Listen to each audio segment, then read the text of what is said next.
Well, hello there, and this is Auntie, and I am here to do my rant of Love After Lockup, Season 6, Episode 8. Is she your auntie?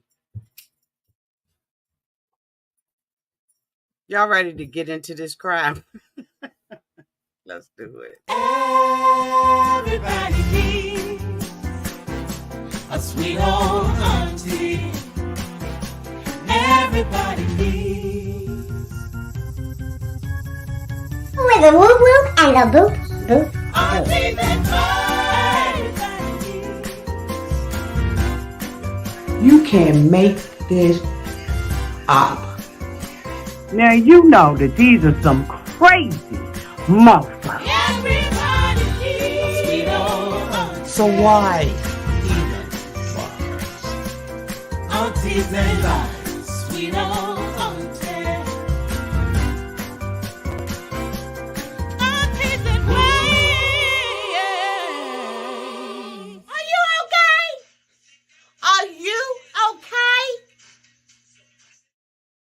Well, welcome back, everybody, and this is Auntie. If this is your first time being here, please like, comment, and subscribe to the channel. And to all of my new subscribers, thank you all so much for hitting that subscribe button and joining this family, one of the best families on the YT. And to all of my nieces, nephews, and my members who have been here with me for the long haul, thank you all so much for your continued support. If y'all hear something that sounds like buffaloes, it is my two dogs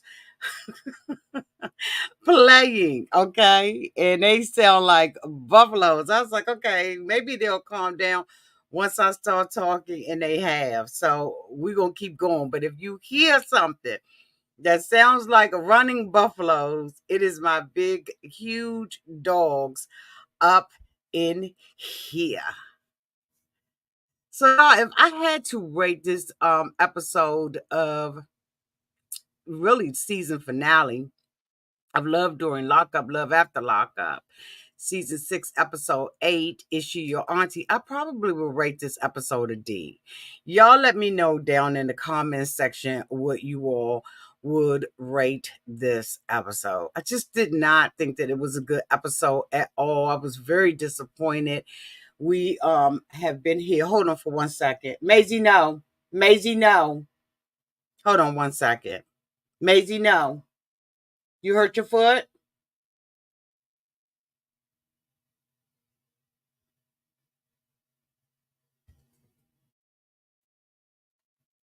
I think all of that rough housing, she ended up hurting her foot. You got to calm down.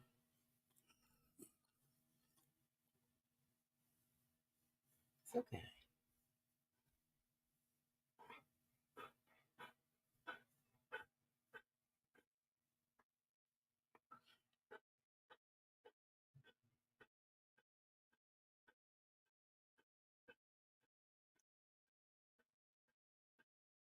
Excuse me, y'all.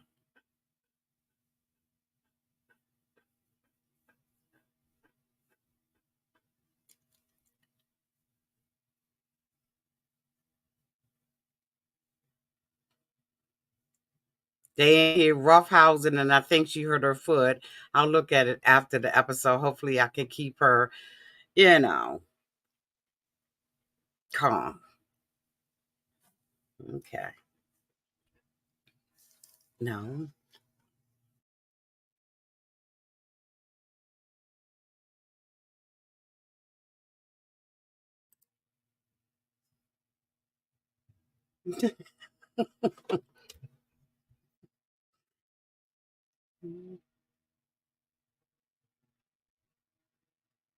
So anyway, I will rate it a D. I did not think that the episode was that great. And I was disappointed, as I was saying before Maisie interrupted me, and I apologize for that. But as I was saying, we've been, those of us who have been looking at Love After Lockup, we know that the season finales are much better than this one was. But again, I don't even think that this was a great cast. They had their, little things here and there. but it just wasn't a great cast to start off with. And unfortunately, some of them we are going to be seeing next season. So we got to deal with that. Anyway, let me put my glasses on and bring them up. I'm hoping that you all had a great day. Thank you for allowing me to take a couple of days off, y'all. I really do appreciate it. Shout out to my members for our members live and everything. Shout out to them for all of you all who are going to be participating. It appears that in the cook-off, it appears that Saturday one out. So I will be putting up the link right after finish all of these lives. I'll be putting up the link so that you all can click. Make sure that you are camera ready to share your recipes. So I'm so excited about that. Y'all get excited, members, about the cook-off. So I'm gonna bring up these characters.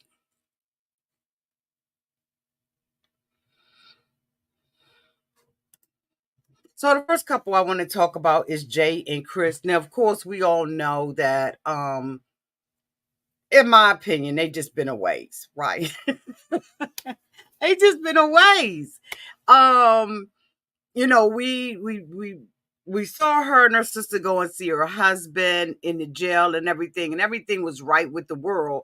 And then all of a sudden it wasn't. She, wanted to confront her husband about not being on the property, the deed, or anything like that. And my whole thing is she gives him an ultimatum, and she says that, she gives him these threats, right? About what she's going to do if she's not put on anything. And then he says that he will at least write a will. And I'm thinking, okay, wills can be changed at any given time. All you got to do is re-register, register a new one. It would be better to be on the deed. Y'all let me know. It would be better to really be on on a mortgage. But then again, she can walk away with no responsibility for it. I just think that this couple was a waste of my time. I have not spent a lot of time this season on this particular couple for that reason. The next person that I want to talk about is Savannah and Jake. We saw Savannah on her way to the prison. She has on her a 5 and below wedding dress. And, she has a veil stuck on the back of her head. And she says that if anybody can persuade someone to do something, it would be her. And so she's going to the jail. She is going to, continue with this farce. And, that she wants to marry Jake, although Jake has already indicated that when he comes out of prison, while he wants her to be around in his life, he is not going to invest any time in trying to marry her. Like, no time whatsoever. He's going to be seeing other women and doing other things. One of the things that we have to say about Jake, if this story is true, if we're to believe it, right? If we're to believe that this story is true, he's been very upfront about his intentions as it relates to Savannah. So Savannah, of course, gets to the jail, decides to take off all the stuff, put a jean jacket on, and goes into the jail. And as we expected, she comes out unmarried.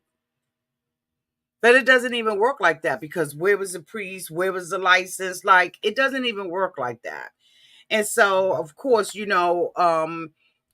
in a car, she's sad and everything, and reality hits her that, this is not something that Jake really wants, but she still wants to spend her life. And so next thing you know, Jake calls her on the phone and tells her that, he really appreciates, her and all this other kind of stuff. And so love is brought back alive. I swear to God, I hope that this couple does not come back. Like, don't bring them back at all. Like really, for real, just don't. We ain't got it to do. The next couple I don't want to talk about them. The next couple I want to talk about is Latisha and Keith. Now, as we all know, in the last episode, Latisha went out and purchased a $15,000 wedding ring for herself. We heard Keith on the phone indicating that, he wants her to take the MFing ring back. And, she can't spend his money like that. She says that he has hurt her feelings and she doesn't appreciate the fact that, his family member is all up in the business and convincing her. I'm talking to Keith about it. Now, this girl, when Latisha gets back to the house, this is the woman that we have heard about all season long, who has been assisting her with her children, and it seems like everything else in her life. Not only has she been assisting her, but it appears that she has been working for Keith as the accountant or overseer over an account. And so Latisha, confronts her about, her going back and talking to her husband about it and saying, you should have given me an opportunity to have a conversation with him before you did. And she said, I just thought it was a lot of money. And she was like, basically, mind your business. And so next thing you know, she indicates that, she's going to be taking her off of the account. I don't know if Latisha is going to be back, y'all, but I'm hoping that she is not. Like I said, this was very this was a sorry ass episode. And I can't give you nothing I ain't got. Okay? I can't. This episode was horrible. I didn't even look to see how y'all rated it, but I'm telling you, it was so, like, sometimes when I look at these episodes, I'm like in a rush to come out and talk about it. Bitch, I could have talked about this next week. That's how lackluster this episode was. I Now, if that ain't the damn truth, I just so happen to see that. Hey, Pam, I was looking for you in the membership last night.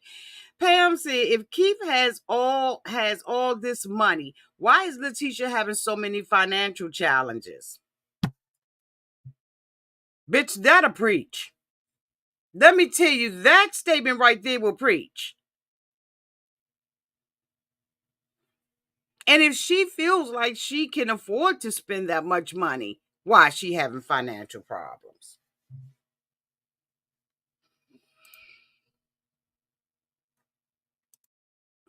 I don't know if the pool. Bitch, I don't know. I don't know. The next couple that I want to talk about is Raneka and Asonta. Now, we see Raneka, downtown at the jail. She had already walked in, was very rude with the lady, and, trying to find out information. The lady told her stand her ass outside. So, of course, she goes outside, and now it's nighttime. I don't know if any of you all watch According to Amber, right? But I watched a video that According to Amber did on her channel, and she had a picture of Asante when he got out of that van. And when he got out that van, bitch, do you know that Amber popped show that he did not have nary fucking handcuff on? Matter of fact, I went back, okay, and looked at the uniforms for that police department, and a guy that had the little shirt on, it looked like it was a, bitch, it didn't even match the uniforms. That was a recreation shirt. He wasn't strapped, nothing. So it just appears that it just was all fake as hell. Fake as hell. I told y'all early on that I suspected that this was something that they got together to decide to do. When Asante walked his ass up out that jail, he couldn't even halfway look at her. I know y'all peeped it. I peeped it. The way that he was hugging her was like his head was to the side and everything. He went on with the game eventually and was like, yeah, I'm going to go ahead on it, But prior to him getting out, she gets a telephone call. Bitch,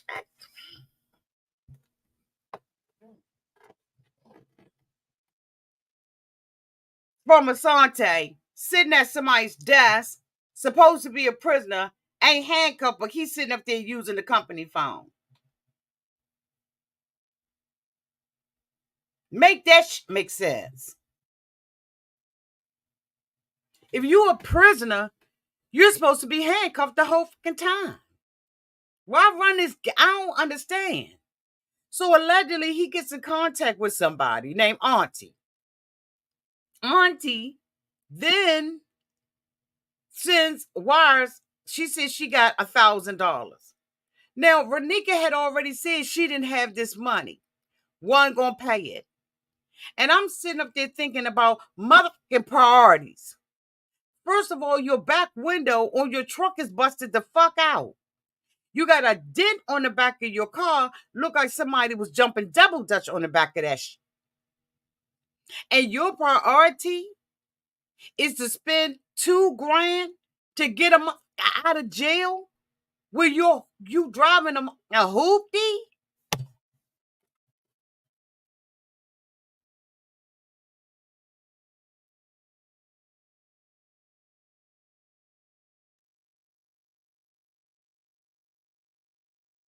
But you going downtown to the Walmart, to the convenience store, and you taking out some college fund money. Bitch. Bitch. I said, who wrote this script? We looking at the clothes she got on, the shoes on her feet, the wig on her head. We're looking at all of this, and you want us to believe that she got a college fund for her kids. Okay. All right. Okay. Sell me the Anacostia River. Sell me the Potomac River, bitch, for $10. I'm coming. I'm showing up. Yup, I'm coming. I'm a buy. None of this. It got so many holes in this story. And I'm not saying that you got to look like on the outside what you got in your bank account, but bitch, you need to at least be coming a little close to it. And you ain't gonna tell me that this girl got a college fund that she would take. Matter of fact, unless it was in a private, unless you know what? I don't even. Oh my God! If it's a college fund and it's designated as a college fund, you can't even pull it out. Did y'all know that? Unless it's in a checking account and you saying it's a college fund, you can't just arbitrarily just pull that out. No, you can't. Mm-mm. Mm-mm. No, you gotta have a justification for pulling it out, and you're gonna have to wait too. You're gonna have to wait to get that college fund money out. But we ain't even got to go that deep. Because ain't none of us thought that looking at the young lady that's on the screen, she got a college fund for her kids. Mm-mm. Now, she might. But ain't none of us believing that. They got to get these storylines. What they need to do is go to some of the people that's in these comments and ask them to help write a script. What's believable and what's not believable.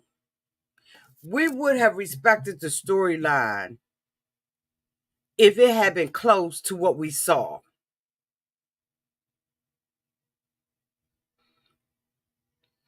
Instead of I got 5 eyelash vending machines, I got 1. I'm learning how to be an entrepreneur. I'm just saying. So she's sitting in the car. She done ran to go and get some money. She comes back. She writes a check or writes on a check or a money order or bitch, whatever the fuck she was writing on. And she pays the money and he comes out. In the meantime and in between time, she calls somebody by the name of Auntie. She's talking to Auntie, and she like, I know y'all had a long day. She was like, okay, well, let me ask you a question. Are you his auntie? The person on the other end said, no, I'm his girlfriend. As much as we have seen Raneka pop off at the club, pop off doing this, pop off doing that, smart ass mouth. You mean to tell me that Raneka sat there and just said, okay?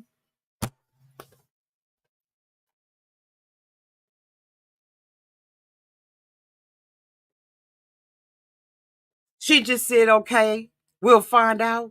And when he got out, she ran up and jumped in his arms and was crying and all of that kind of stuff. But she let that go. Come on now, make this realistic.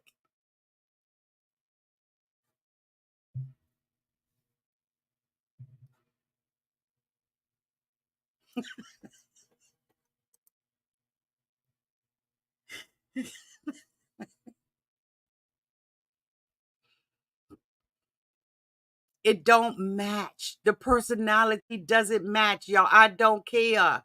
I see some of y'all in the comments. No, this ain't got nothing to do with the D. It don't match her personality. She would have croaked out on that mother. We see now that she trying to turn up as she done got him. Come on, no, no, no, no, no, no. I got a certain level of self-control. And even I wouldn't win for that. I done sat my ass out here all day with my busted ass window. I done drove all the way down here and stopped at a rest stop. And I got this yellow and green ass wig, seaweed looking wig on. And I'm going to call and talk to somebody on the phone and they going to say that they your girlfriend and I'm going to be cool in the game with you when you come. No, hell no. My whole family that talked about me, that done dragged me and I put them out the club. Bitch, it's not a believable story. Let me get the fuck on. Let me get the fuck on. The next person that I want to talk about is Brittney and Kerok. Kerok is downtown still at the jail. There was an incident that happened and she was in the store with EB. Now, EB, the two of them got into a little, disagreement and everything. And so she's supposed to be having her call. She can't miss her call. She got her laptop with her. So she said, I'm going to take this in the car. She goes and takes the car, the conference or the video call with Kerok in the car.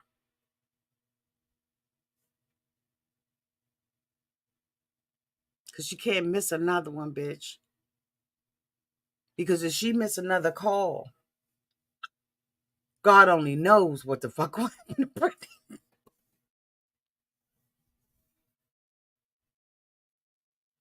Kerok is on the phone. They talking. She asks about EB. Do you have EB or EJ and Coke or whatever to kill stalking me? No. Well, it feel like it. Because this relationship is between me and you, Kerok, not between EB. But that's my home piece. It's a but. It's a but. It's a but. It's a but. It's a but. It's a but.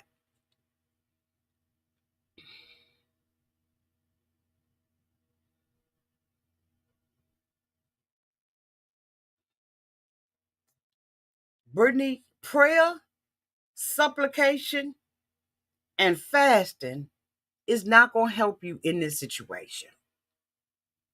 Kerok is doing what he do. There's no trust there. Brittney sits in the car, y'all, and says, well, I'm not going to call down to the jail no more because this relationship is between you and me. So I ain't going to call down to the jail anymore to check on me. So Kerok was like, what? She was like, no, I'm not. I'm going to put this in the hand of God.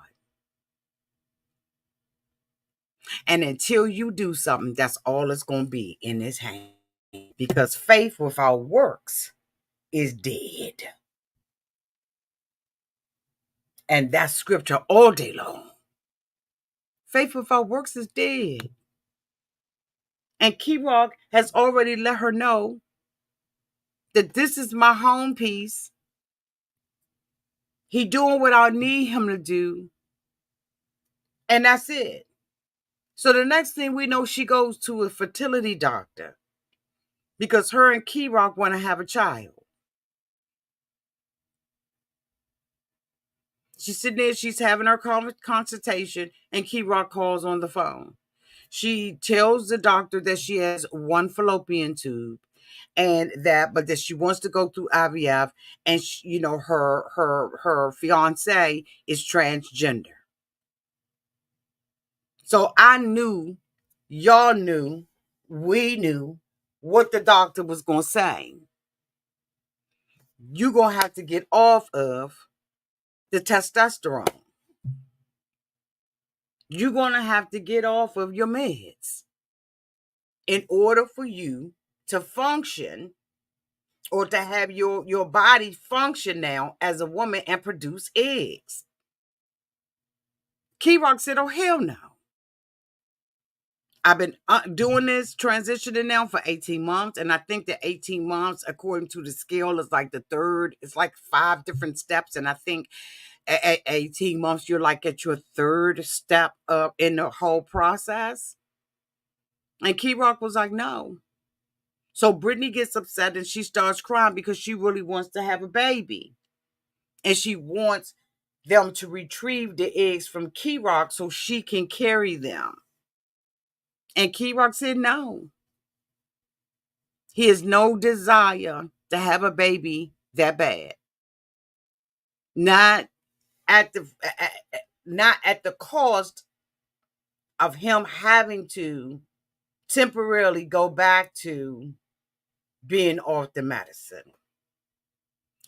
And the thing about it is that is a decision that a lot of couples have to make. A lot of couples. And it is a really sensitive subject. But I'm saying, Brittney, I know you want to be a mother.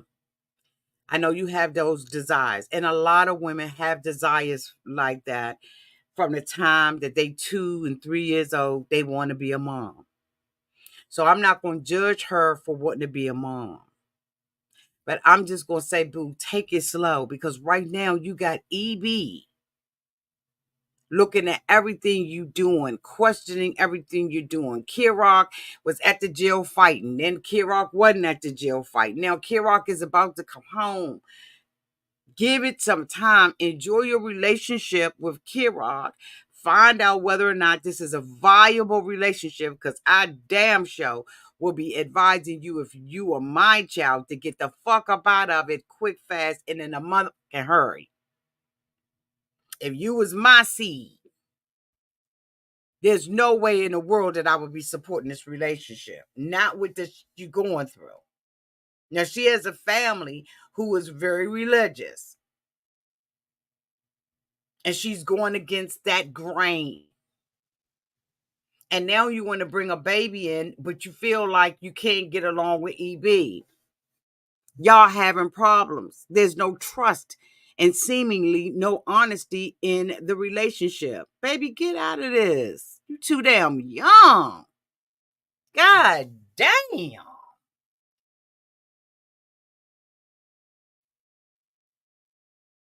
And Kerok seems like he is going to be who he is.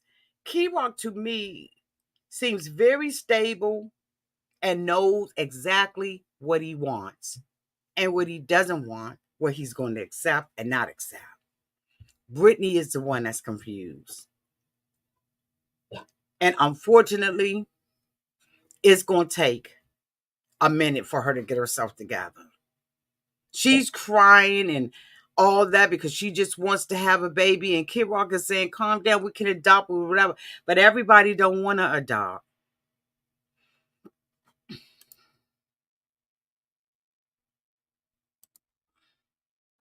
That part. Again, this episode was sorry as hell. Last but not least is Andy and Brittney. These bitches coming back next season. So is Kerok and I think Kerok and Brittney coming back too.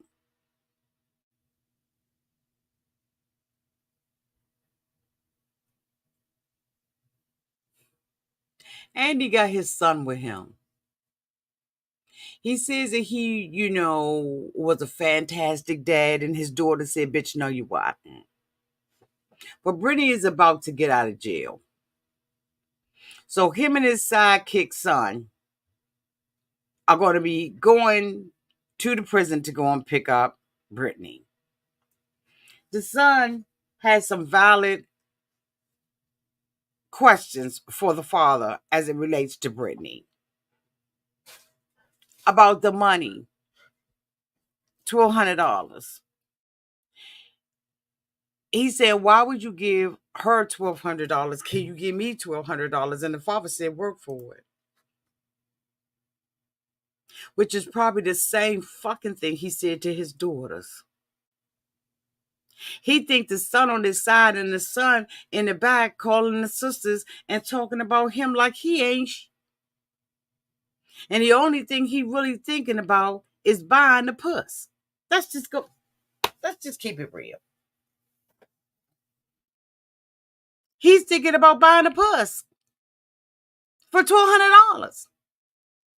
They wonder whether or not she gonna go back on drugs. So Angie says she been clean for 2 years, cause bitch, she been in jail for 2 years. And is she really clean? Just because you in jail, for all of us that watch 60 Days In, bitch, we know it's more. It appears to be. Let me make sure I get my words right. It appears to be more drugs in the jail than out in the fucking street. And $1,200 on a market ain't a whole lot of money. She might be able to get high for one day, bitch. Depends on what her drug of choice is. But the son going behind the father back, and I know he going behind the father back and talking about how sorry his father is to the daughters. He said, y'all think that he gonna get married? The daughter was like, yeah, he may get married to her, but after that, it's gonna be over. But keep me posted on what's going on. He's snitching. He out there snitching. Andy did, Andy, I don't know what the fuck has happened in Andy's life as to why Andy is no longer a police officer. He may have said it and he may not have. But he is living, it appears to be like in his fantasy. It's like a fucking fantasy of being a police officer or an ex-FIA police officer. This some bullshit. This some bull.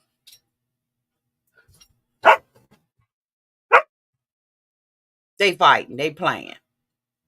It's just again. This episode got a D from me, y'all. I was very disappointed at the outcome. Hopefully, with the new cast and everything that we're about to get, it's gonna be much better. But this was a sorry ass cast right here. And I'm gonna tell you right now, I done swallows out as much as my ass gonna be able to squeeze out on this episode. It was sorry as hell.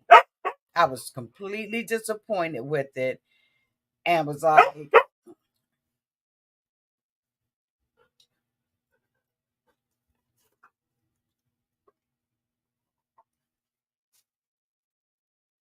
I was completely disappointed with it. Y'all let me know downtown in the comment.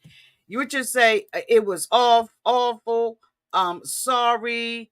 Would you say F? F. Let me see. No lie detected. They gave us nothing, Auntie. You did what you could. D plus. I hope life after lockup is better. Even the dogs know it's boring. Okay, I want a refund. This was some crap. A D minus. F. Terrible. F. Auntie, you being generous giving this last episode a D. Okay. Okay. It was. Yes. Okay, y'all. Let me go ahead on and give it an F. Let me give it an F for failure to launch, failure to have compelling and storylines that seemed like they was like this was some like this was some straight garbage. It really was. Look at y'all scores. Linda said I ain't even been watching.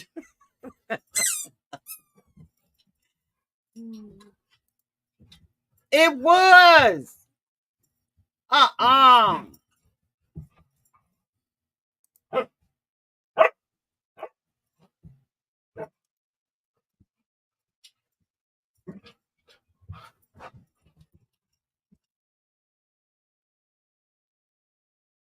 Up. Twyla done popped her in her.